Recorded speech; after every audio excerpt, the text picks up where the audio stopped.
မင်္ဂလာပါဒီ video နဲ့ပြန်နေကြိုဆိုပါရစေအဲ့တော့ဒီနေ့ဒီ video မှာတော့အားလုံးလည်းအကြိုက်တွေ့မယ်ထင်ပါတယ်ကျွန်တော်တို့ Binance ရဲ့ငွေရှာလို့ရတဲ့ features 3ခုကျွန်တော် favorite features 3ခုပေါ့နော်ဒါလေးကိုဒီနေ့ပြောမှာဖြစ်ပါတယ်ဆိုတော့ကျွန်တော်တို့ဒီ video မှာနေပြီးတော့ဒီလိုမျိုး cryptocurrency forex နဲ့ဆိုင်တဲ့အကြောင်းအရာတွေ digital marketing နဲ့ဆိုင်တဲ့အကြောင်းအရာတွေ content creation နဲ့ဆိုင်တဲ့အကြောင်းအရာတွေဒါတွေကိုပုံမှန်တင်ဆက်နေတာဖြစ်တဲ့အတွက်ကျွန်တော်တို့ကို subscribe မလုပ်ရသေးဘူးဆိုလို့ရှိရင် subscribe လုပ်ပေးခဲ့ပါဒီ video လေးကိုအဆုံးထိကြည့်ပြီးတော့မှကိုယ့်အတွက်အကျိုးတစ်စုံတည်းရရဆိုလို့ရှိရင် like လေးပေးခဲ့လို့ရပါတယ်နော်Okay အဲ့တော့ကျွန်တော်Binance ကတော့တော်တော်များများတည်ထားပြီးသားပေါ့နော် account အနေနဲ့ရှိထားပြီးသားဖြစ်လို့ပါမယ်အကယ်၍ account မရှိသေးဘူးဆိုလို့ရှိရင်အောက်မှာကျွန်တော်ပေးထားတဲ့ link ကနေပြီးတော့ Binance account ဖွင့်လို့ရပါတယ်ဖွင့်ပြီးတော့လို့ရှိရင်ကျွန်တော်ဒီ video အတွက် exclusive အနေနဲ့ကျွန်တော် 20% rebate ရမယ် link တွေပေးထားပါတယ်20% rebate ဆိုတာဘာလဲဆိုတော့ကျွန်တော် link ကနေ account ဖွင့်လို့ရှိရင်နောက်ဘာပဲတုံး trade ပဲ trade 20ရာခိုင်နှုန်းကို trade တဲ့ဟာ20ရာခိုင်နှုန်းကိုယ့်ရဲ့ account ထဲမှာပြန်ပြီးတော့မှ rebate အနေနဲ့ပြန်ရမှာပေါ့နော်ဆိုတော့ရေးရှည်သွားလို့ရှိရင်ပိုကြိုက်20ရာခိုင်နှုန်းကျွန်တော်ပေးပါမယ်ပြီးတော့account မဖွင့်ရသေးဘူးဆိုလို့ရှိရင်ကျွန်တော်အောက်ကနေ link လေးမှာဖွင့်လို့ရပါတယ်เนาะဆိုတော့ကျွန်တော်တို့ဒီနေ့ကကျွန်တော်တို့ဒါ cryptocurrency ဒီ Binance ရဲ့ features 3ခုပေါ့ဆိုတော့ပထမဆုံးကျွန်တော် risk များတဲ့ features ကနေပြီးတော့ risk အနည်းဆုံး features အထိကိုကျွန်တော်ပြောပြမယ် risk အနည်းဆုံးဆိုတာဒီ crypto နဲ့ forex တွေကတော့ risk ကတော့ရှိတယ်ဆိုတော့ကိုယ့်အကူ do your own research ပေါ့နော်ဆိုတော့ကိုယ့်အကူ research လုပ်ပြီးတော့မှလုပ်စီချင်ပါတယ်risk အများဆုံးကျွန်တော်တို့ဒီလုပ်တဲ့နေရာမှာ risk အများဆုံးကနေပြီးတော့မှ risk အနည်းဆုံးပေါ့နော် risk အနည်းဆုံးဒါပေမဲ့ risk တော့ stage ရှိနေသေးရဲ့အထီကိုကျွန်တော်ဒီနေ့ဒီဗီဒီယိုမှာပြောမှာဖြစ်ပါတယ်အဲ့တော့ပထမအဆုံးနံပါတ်1ကျွန်တော်အကြိုက်ဆုံး features ကဒါ Binance ရဲ့ interface ပါဆိုတော့ပထမအဆုံးကျွန်တော်နံပါတ်1 risk အများဆုံးလို့ကျွန်တော်ပြောလို့ရတယ်ငွေရှာလို့ရတဲ့ features ကဘာလဲဆိုလို့ရှိရင်ကျွန်တော်တို့ဒီမှာ trade ဆိုတဲ့အောက်မှာဒီဟိုက trade ဆိုတဲ့အောက်မှာရှိရယ် copy trading ဖြစ်ပါတယ်ဆိုတော့အရင်တော့ကျွန်တော်တို့ trader wagon ဆိုပြီးတော့လုပ်ခဲ့တယ်သူတို့တခြားဟိုတယောက်နဲ့ပေါင်းတယ်နော် trader wagon ကမရှိတော့ဘဲနဲ့ trader wagon ရဲ့ features တွေကို copy trading နဲ့ကိုထည့်လိုက်တယ်နော်ဆိုတော့ copy trading ဆိုတာကဘယ်လိုလဲဆိုလို့ရှိရင်ကျွန်တော် trade နေတဲ့သူတွေရှိတယ်အဲ့ trade နေတဲ့သူတွေကိုကျွန်တော်တို့ trader lead trader တွေပေါ့သူတို့ခေါ် lead trader လို့ခေါ် lead trader တွေကျွန်တော်တို့ကနောက်ကနေ copy ကူးပြီးတော့သူ့ရဲ့အဝင်အထွက်အတိုင်းကျွန်တော်တို့ရဲ့ဒီငွေက USDT ဆိုတော့ USDT ကအဝင်ထွက်လုပ်ပြီးတော့မှတွားတာပေါ့နော်ဆိုတော့သူတို့မြတ်ရင်ကျွန်တော်တို့မြတ်မယ်သူတို့ရှုံးရင်ကျွန်တော်ရှုံးမယ်သူတို့မြတ်လို့ရှိရင်မြတ်တဲ့ထက်က commission သူတို့ကိုပေးရဆိုတော့ဒါက copy trading ရဲ့ပုံစံပေါ့အဲ့တော့ဘာကြောင့် risk အများဆုံးလဲလို့ပြောလို့ရှိရင်ဒီ copy trading ကကိုယ်တိုင်မထွက်ရဘဲနဲ့သူများကိုrely လုပ်နေရတာဖြစ်တဲ့အတွက်သူတို့မှားလို့ရှိရင်သူတို့ risk အရင်ယူရင်သူတို့ emotional ဖြစ်ရင်ကိုယ့်ရဲ့ပတ်စံမှာနောက်ကနေပါသွားမှာအဲ့လိုကျွန်တော် risk အများဆုံးလို့ပြောတာဖြစ်တယ်အဲ့တော့ဒီမှာကြည့်လိုက်လို့ရှိရင်ဒီမှာဒါဆိုလို့ရှိရင် portfolio list ရှိရဲဒီမှာ7 day ပြီးခဲ့တဲ့9ရက်အတွင်းမှာဒါကျွန်တော်တို့ဒီအမြတ်ဘယ်လောက်ရ7 day hour 1.5% ရတယ်3% တိုးတယ်ဒီမှာ 0.7% တိုးတယ်12% တိုးတယ်ဒါသူတို့အမြတ်တိုးတဲ့လူတွေပေါ့နော်အဲ့တော့ဥပမာထားတော့ဒီ12% တိုးတဲ့လူကိုကြည့်လိုက်မယ်ဆိုရင်ဒီမှာ fly mode bot ဆိုရဲတရားပေါ့နော်ဆိုတော့သူကAPI tradingဆိုတာကျွန်တော်က bot တွေပိုင်းနဲ့ run နေရတယ်ဖြစ်ကောင်းဖြစ်မယ်ပေါ့နော်ပြီးတော့လို့ရှိရင်ဒီမှာသူ့ရဲ့ portfolio ကြည့်လို့ရတယ်မှာ copier ရဲ့ PN နဲ့ profit and loss copier ဆိုတာကျွန်တော်တို့သူ့ကို copy ကူးထားတဲ့copy ကူးထားတဲ့သူတွေပေါ့ investor တွေပေါ့သူတို့ရဲ့ PN နဲ့ profit and loss ဖြစ်တယ်ပြီးတော့လို့ရှိရင်ကျွန်တော်ဒီမှာ AUM ဆိုတာကျတော့ assets under managementဆိုတာသူ manage လုပ်နေတဲ့စုစုပေါင်းငွေ amount ပေါ့နော်ဆိုတော့3,500,000 ကျော် USDT ရှိရယ်နောက် profit sharing 10% မြင်ရလို့ရှိရင်သူ့ကို 10% ပေးရမှာပေါ့နော်ပြီးတော့လို့ရှိရင်ဒါတွေကတော့ minimum copy amount တွေပါ50ရောက်900 sorry USDT 950နဲ့900ကျားဘာဖြစ်လဲ50နဲ့900ကျားကျွန်တော်တို့ကူးအောင်နော်ဆိုတော့ ROI ပြီးခဲ့တဲ့9ရက်အတွင်းမှာ 12% အဲ့တော့ဒီမှာကျွန်တော်ပြောင်းကြည့်လို့ရမှာရက်ပေါင်း30အတွင်းဆိုဘယ်လောက်တိုးလာခဲ့လဲရက်ပေါင်း90အတွင်းဆိုဘယ်လောက်တိုးလဲဆိုတော့သူဒီsteadily တိုးတက်နေတာကိုတွေ့ရတယ်ပေါ့နော်အဲဆိုရင်ရက်ပေါင်း30ဆိုဒီလိုတက်သွားအဲ့တော့အဲ့လိုမျိုးကူးမယ်ဆိုလို့ရှိရင်ဒီမှာကျွန်တော်က copy ကျွန်တော်ဒီကနေတွားလို့ရတယ်နောက် mock copy ဆိုတော့အစမ်းကူးကြည့်ရအစမ်းကူးကြည့်ရဆိုတော့ဒီလူကဘယ်လောက်ထိကောင်းလဲဆိုတော့အစမ်းကူးကြည့်လို့အဆင်ပြေရဆိုမှအစိန်ကူးမှာပေါ့အဲ့လိုမျိုးလည်းဖြစ်ကောင်းဖြစ်ဆိုတော့ဒါအခုလောလောဆယ်ဝင်ထားတဲ့ position တွေမှာဘယ်လောက်မြတ်အရှုံးဖြစ်နေလဲဆိုတော့မြင်ရတယ် position history ကိုကြည့်မယ်ဆိုရင်သူတို့ရဲ့ဒီဘယ်လောက်အမြတ်ခဲ့ရဆိုတော့မြင်ရတယ်ဒီတယောက်ဆိုလို့ရှိရင်ဒါအကောင်နီးပါးမြတ်နေအဲဆိုအကောင်နီးပါးမြတ်နေ okay အဲ့တော့ဒါကကိုကူးမဲ့လူကိုကြည့်ကြည့်တာပေါ့နော်ဆိုတော့အရင်တော့လည်းကျွန်တော် copy ကူးရဲ့ဟာနဲ့ပတ်သက်ပြီးတော့ Exness မှာလည်းကူးတာတွေနောက်ကျွန်တော်တို့ဒီအရှိမtrader ဝန်ကတော့လည်းကူးရတယ်ကျွန်တော်ပြောခဲ့ဘူးအမြင်နဲ့ကျွန်တော်ပြောတာတယောက်တည်းကိုမကူးပဲနဲ့ portfolio ဖြန့်ပြီးကူးမှအဆင်ပြေဘာလို့တယောက်တည်းကူးလို့ရှိရင်အဲ့လူကရှုံးရင်ကျွန်တော်ပတ်စံအကုန်ရှုံးမှာပေါ့အဲ့လိုဟိုမြက်သွားလို့ရှိရင်လည်းမြက်မယ်ပေါ့ဆိုတော့ဒါပေမဲ့တယောက်တည်းကူးကလောကစားဆန်တယ်ဆိုတော့ကိုယ့်အကူ strategy ကြကြတယ်ဘသူ့ကိုကူးမယ်ဆိုတာမျိုးဒီ portfolio တွေမှာလိုက်ရှာပြီးတော့ကူးတာပိုကောင်းတယ်ဆိုတော့ဒါဒီကျွန်တော်ရဲ့ first favorite ဒီ features ဖြစ်တယ်ဒီ Binance ရဲ့အဓိကပြောချင်တာ risk များဆုံးဖြစ်တယ်ဘာလို့လဲဆိုတော့ခုနပြောသလိုသူများစီကိုသူများကို copy ကူးတာဖြစ်တယ် risk များဆုံးဖြစ်တယ်နော် okay ဒုတိယကျွန်တော်ရဲ့ favorite features ပေါ့နော်ဒီ Binance ရဲ့ favorite feature ကျတော့ဘာလဲဆိုလို့ရှိရင်ဟာပြမယ်features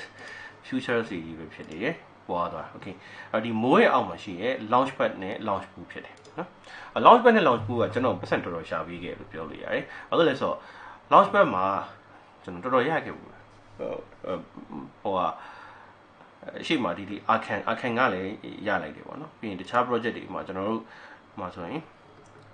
နောက်ဆုံး project ဆို arcan ဒီ open campus လည်းရလိုက်တယ် space id လည်းရတယ်နော်အဲ့တော့ဒီသုံးခုစလုံးကျွန်တော်ရလိုက်ဆိုတော့အဓိကကဘာလဲဆိုလို့ရှိရင် launchpad နဲ့ launch pool ကဘာလဲဆိုတော့ launchpad ရဲ့ပုံစံကတော့ဘယ်နေ့ဘယ်ရက်မတိုင်ခင်မှာ BNB လို့မဟုတ် USDT ပေါ့တခုခုပေါ့သူ BNB တော့အဓိက BNB ကိုသူကထည့်ထားခိုင်းတယ်ကိုယ့်ရဲ့ wallet ထဲမှာတနေရာမှာထားခိုင်းတယ်ဟိုးထားခိုင်းတယ်ပြီးရင်အဲ့ဒါကို snapshot သူကသူဟိုပေါ့ဘယ်လောက်တကယ်ဟိုးထားလဲဆိုတော့သူကသူ check တယ် check ပြီးတော့မှအဲ့နေ့မှာအဲ့ခိုးထားတဲ့ငွေမောင်းမူတည်ပြီးတော့ random ခောက်ပြီးတော့အဲ့ coin ကိုအရင်ဆုံးထုတ်ပေးတယ်ပြီးတော့မှ list တင်တဲ့အချိန်ကျရင်အမြတ်ရရင်ကိုယ့်ကိုရောင်းထုတ်ပေါ့အဲ့လိုပုံစံမျိုးသူက launchpad ရဲ့ပုံစံ launch pool ကကျတော့သူပုံစံမတူ launch pool ကကျတော့စင်တယ်ဒါပေမဲ့အဲ့နေ့မှာအဲ့လို launch တာမဟုတ်ဘူး trading day ရှိတယ်ဘယ်နေ့ trade မယ်စ trade လို့ရတယ်ဆိုတော့ day ရှိတယ်အဲ့မတိုင်ခင်မှာဒီ launch pool ထဲမှာကိုယ့်ရဲ့ခုန BNB တို့ဘာလို့ pool ထဲမှာထည့်ထားတယ်ထည့်ထားလို့ရှိရင်သူကဖြည်းဖြည်းချင်းထွက်နေတာထွက်နေအဲ့နေ့ကျရင်ထိတ်လို့ရှိရင်စထိတ်လို့ရှိရင်ဈေးများရင်များအောင်ဈေးနေနေတော့မသိဘူးကံပဲပေါ့ဈေးများသွားတယ်ဆိုလို့ရှိရင်ကိုကအမြဲတမ်းရောက်ထုံထုတ်ဒါမှမဟုတ်စက်ကင်ထားလို့လည်းရ launch pool ကဆက်သွားနေအဲ့လိုပုံစံမျိုးဆိုတော့ကျွန်တော်တို့နှစ်ခုစလုံးတော့ကျွန်တော်တို့လုပ်ကြတယ်ဒါအခုတော့ဟိုနောက်ပိုင်းတော့သူ launchpad တိတ်မလုပ်ဘာလို့လဲဆိုတော့သူလည်းပြဿနာများတော့လေ launchpad တိတ်မလုပ် launch pool ပဲလောက်တာတွေ့တယ်ဒီမှာဆို pixel ဆိုရဲcoin တစ်ခုဒီမှာထည့်ထားအဲ့တော့ကိုက BNB pool ရဲဝင်မယ်ဆိုလို့ရှိရင် BNB pool ကိုဝင်လိုက်လို့ရှိရင်ဒီမှာ farming အဲ့တော့ pixel ဆိုရဲဟိုရှိ social web 3 game ရှိတယ်အဲ့တော့အဲ့ game ကိုကျွန်တော် fan မယ်ဆိုတော့ဘယ်လိုလုပ်ရမလဲBNB မှာ stake လုပ်မယ်ဒီကိုယ့်ရဲ့ဟို total BNB ဘယ်လောက်ပေါ့နော်ဆိုတော့အဲ့ဒါကိုထည့်ပြီး stake လုပ်မယ်ကိုထည့်တာများလေများရလေပဲဒီမှာ rewards က total BNB pool rewards ကတလောက်ရှိမယ်28 million pixel coin ရ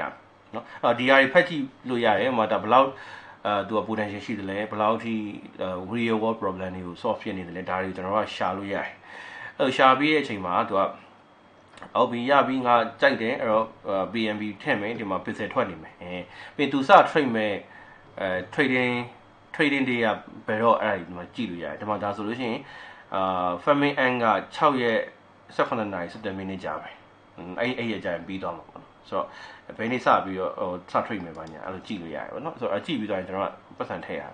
ဆိုတော့ဒါနည်းနည်းလေးခုနကဒီဒုတိယဟိုပါပေါ့ဒုတိယပြောလို့ရှိရင် risk ကဘယ်မှာရှိလဲဆိုတော့ဒီအခုကျွန်တော်ပြောမဲ့ဟာနဲ့နောက်ဆုံးပြောမဲ့ features တွေက risk ကတိတ်မကွာဒါပေမဲ့ဒီဟာကိုဘာလို့ဟိုကျွန်တော်ဒုတိယမှာပြောလဲဆိုလို့ရှိရင်အဓိကဒီကို fan မဲ့ကွာကိုယူမဲ့ကွာဈေးတက်တယ်ကြတယ်ဆိုတော့မသိနိုင်တဲ့အခါကျတော့ကျွန်တော်ဘာဖြစ်လဲဆိုတော့ပတ်စံကိုဟိုထည့်ထားရတယ်ပြီးရင်အရှုံးမြတ်မသိနိုင်တဲ့အခါကျတော့ဒီကောင်း fundamental ဘယ်လောက်ရှိမလဲမသိနိုင်တဲ့အခါကျတော့ကိုမျှော်မှန်းထားတဲ့လောက်ကိုပတ်စံမရတာမျိုးရှိနိုင်တယ်အဲ့လိုမျိုးကြရင်ကိုခုန state ထားတဲ့ဟာကအလကားတက်တဲ့အချိန်ကုန်ပြီးတော့ငွေကမကုန်ဘူးဒါပေမဲ့ state အချိန်ကုန်သွားတာမျိုးဖြစ်ကောင်းဖြစ်မှာအဲ့လိုဖြစ်မှာဆိုတော့အဲ့တော့ risk ကတော့ဒီကောင်ကပြောလို့ရှိရင်ဟိုအချိန်ကုန်သွားတာပဲရှိမယ်ငွေဆုံးရှုံးတာကနည်းနည်းလေးပိုနည်းနိုင်တယ်ဆိုတော့ဒါကတော့ဟိုပြောလို့ရှိရင်ခုနက copy နဲ့ရှင်းလို့ရှိရင် risk နည်းနည်းပိုနေရပါတော့ okay ဒါဒုတိယ features ပေါ့နောက်ဆုံးတတိယ features ကျွန်တော်လည်းပုံမှန်လုပ်လို့ရှိရ features ကကျတော့ဘာလဲဆိုလို့ရှိရင် ဒီ trade ရဲ့အောက်မှာပဲရှိရ trading box ဆိုတော့ဒီကောင်နဲ့ခုနက stake လုပ်တဲ့ကျွန်တော်တို့ဒီ launchpad launch pool တွေက risk ကအရင်မကွာဘူးဆိုတာလုတ်တက်ရင်မကွာဘူးမလုတ်တက်လို့ရှိရင်ဒီကောင်က risk တော့နည်းနည်းပိုများတယ်ဘာလို့လဲဆိုတော့အရင်ကြက်ပြီးထားရမျိုးအဲ့တော့ဒီမှာကျွန်တော်ပုံမှန် trade လေးရှိတာ trading box ရအောင်ပါရှိ future grid ကိုကျွန်တော် trade လေးရှိနော်ဆိုတော့ future grid trading လို့ခေါ်တာဒီကောင်တွေကဆိုတော့ဘယ်လို grid trading လဲဆိုလို့ရှိရင်ကျွန်တော်တို့အပေါ်ဈေးတစ်ခုရှိမယ်အောက်ဈေးတစ်ခုရှိမယ်အဲ့အပေါ်ဈေးနဲ့အောက်ဈေးထဲမှာကျွန်တော်တို့စပြီးဝင်လိုက်တဲ့ဈေးတစ်ခုရှိမယ်အဲ့မှာဝင်လိုက်တဲ့ဈေးကနေပြီးတော့အပေါ်ဈေးနေရာတွေအပေါ်ဈေးရောက်တဲ့အထိကိုသူက sell order တွေဖွင့်ထားတယ်အောက်ဝင်လိုက်တဲ့ဈေးကနေအောက်ဈေးရောက်တဲ့အထိကိုသူက buy order တွေဖွင့်ထားတယ်ဆိုလိုတာ price တွေအဲ့မှာကျွန်တော်ဖွင့်လိုက်တဲ့ချိန်ကနေပြီးတော့တက်သွားတယ်ဆိုလို့ရှိရင်သူဒီအယောင် order တွေဖွင့်သွားမယ်ပြီးပြန်ကျလာလို့ရှိရင်အယောင်တွေအကုန်လုံးကအမြတ်တွေနဲ့ထွက်မယ်အဲ့လိုပဲအောက်ကိုဆင်းသွားရင်ကျွန်တော်အဝယ် order တွေဖွင့်မယ်ပြတ်တက်တိုင်းအမြတ်တွေနဲ့ထွက်မယ်အဲ့လိုမျိုးသူက grade ထဲမှာဒီ range ထဲမှာဒီကောင်သွားနေတယ်ပြီးကျွန်တော်အမြတ်ရနိုင်တယ်ဒါက natural grade ပေါ့အကယ်၍က buying ပဲဝယ်တာ buy grade ဖွင့်တယ်ဆိုလို့ရှိရင်တော့သူကအောက်က buy order တွေပဲအဲ့ဒါတော့နည်းနည်းပို့ပြီးတော့အနေများတယ် one way အနေပိုများတယ်ဆိုတော့natural ကတော့ပိုကောင်ကျွန်တော်တို့ natural ဖွင့်တယ်ဘယ်လိုဖွင့်လဲဆိုဥပမာ Ethereum လိုဟာမျိုးဆိုမှ ETH လိုဟာမျိုးဆိုရင်ကျွန်တော်ကဒါဆို2900ကတော့ပြီးခဲ့တဲ့ဒါဆို1 day မှာဆိုလို့ရှိရင်တော့ပြီးခဲ့တဲ့ဟိုဟာလောက်အထိကို2919အထိကျွန်တော်ရောက်ခဲ့ဒါပဲနေရတလပိုင်း73ရက်နေရเนาะဆိုတော့အဲ့ကနေပြီးတော့ကျွန်တော်ဒီအထိထောက်ချောက်ပြန်ဆင်းတယ်ဆိုကျွန်တော်ဆိုလို့ရှိရင်ဘယ်လိုလုပ်လိုက်မလဲဆိုလို့ရှိရင်2900မှာtop price ထားတယ်ဒီအောက်ကဒီ range မှာ bottom price ထားမယ်ပြီးရင်ဖွင့်ထားလိုက်မယ်ဆိုတော့ तू ကတက်ဆင်းလုံးနေတယ်များကာလာပဲလုံးအခုဆိုတာဆင်းသွားတဲ့အချိန်မှာမြက်မင်းပြန်တက်လာရင်ပြန်မြက်အဲ့လိုမျိုးမြက်နေမှာဆိုတော့ဒါဒီမလုတ်တက်လို့ရှိရင်အနေများတယ်လုတ်တက်ရင်တော့ကျွန်တော်ခုနပြောလို့ရှိရင် risk နည်းနည်းနဲ့ပတ်စံများ trader တက်ပို့ပြီးတော့ဗောနော်ပတ်စံများရနိုင်တယ် trader risk ပိုများတယ်ဒီတိုင်းဆို risk နည်းအဲ့တော့တခါတလေလဲကျွန်တော်တို့ဒီထက်ပို risk နည်းနေတယ်ဆိုကျွန်တော် Ethereum ဘယ်လိုလုပ်လဲဆိုလို့ရှိရင်1000နဲ့ bottom price 1000နဲ့ top price 3000ကြားမှာပြစ်ထား3000ကြား1000ကြားသူ weight မှာပဲအဲ့လို weight တွေလေရက်များ weight တွေကျွန်တော်ပတ်စံများရအဲ့တော့အဲ့ခုနအပေါ် price နဲ့ out price ကိုဈေးအရန်ကတ်နေအောင်ထားမယ်ဆိုလို့ရှိရင်เนาะ risk ရှိတယ်ကျွန်တော်လိုမျိုး weight ထားရင် risk ကတော်တော်နည်းသွားเนาะဒါမျိုးတွေပေါ့ဒါမှကျွန်တော်ဒီမှာသူ့မှာ feature တစ်ခုရှိတယ်အရှိမဖွင့်ထားတဲ့ grid တွေကို copy ကူးလို့ရတယ်သူများ grid တွေဒါမှဒါဆိုလို့ရှိရင် run time က 3D เนาะဒီမှာဆိုလို့ 4D ဒါမျိုးတွေရှိတယ်ဒါတော့အနေများတာပေါ့သူများ grid ကိုကူးတာကျွန်တော်ကတော့အဲ့လိုမျိုးမကူးနေ natural grid ဖွင့်တယ် grid အများကြီးဖွင့်တယ်ပြီးရင်အပေါ်မှာဘလောက်ဈေးတန်းကိုအမြင့်ဆုံးမှာထားတယ်ဥပမာခုနကဆို3000မှာထားတယ်4000မှာထားတယ်အောက်မှာလည်း1000လောက်မှာထားတယ်ပြီးအဲ့ဓာတ်မှာသွားခိုင်းတာအဲ့ဆိုဟိုနှစ်ရှည်ပေါ့နှစ်ရှည်ဆိုတော့ကျွန်တော်ရက်ရှည်လရှည်သွားလို့ရတယ်ဥပမာတစ်လကိုဘယ်လောက် percent return ပြန်ရနိုင်လဲဆိုတော့ကိုယ့်ကိုတွက်ပြီးတော့သွားလို့ရတယ်ဒါကကျွန်တော်တို့trading ပေါ့เนาะဒါကျွန်တော်တက်ရဲ့ favorite features okay ကျေးဇူးများကြီးတင်ပါတယ် TTP ရောက်ကြည့်ပြီးတော့အဲ့တော့ကျွန်တော်ခုနပြောသလိုပဲဒီ crypto နဲ့ forex ဆိုတာ risk များပါတယ်အဲ့တော့ကိုယ့်အနေနဲ့ကိုယ်သာနည်းနည်း view ဆိုင်ပြီးတော့ခုနကျွန်တော်ပြောတဲ့ဟာလေးလေ့လာကြည့်ပါနော်အဲ့တော့တပုတ်ချင်းစီတစ်ခုချင်းစီမှာ great နဲ့ဆိုင်တဲ့ video တွေဆိုကျွန်တော် playlist တွေထဲမှာထည့်ထားရရှိတယ်နော်ကျွန်တော် Binance Grid ရှိမယ်ပြီးတော့လို့ရှိရင်ခုန launchpad နဲ့ launch pool ဟာမျိုးဆိုလို့ရှိရင်လည်းကျွန်တော်ပုံမှန်လေးတက်လာသူတို့အသစ်တင်ပြီဆိုလို့ရှိရင်ကျွန်တော် video လေးတင်ပေးနေရှိတယ်ပေါ့နော်ဒါတွေရှိမယ်နောက်တကယ်ခုနကဒီ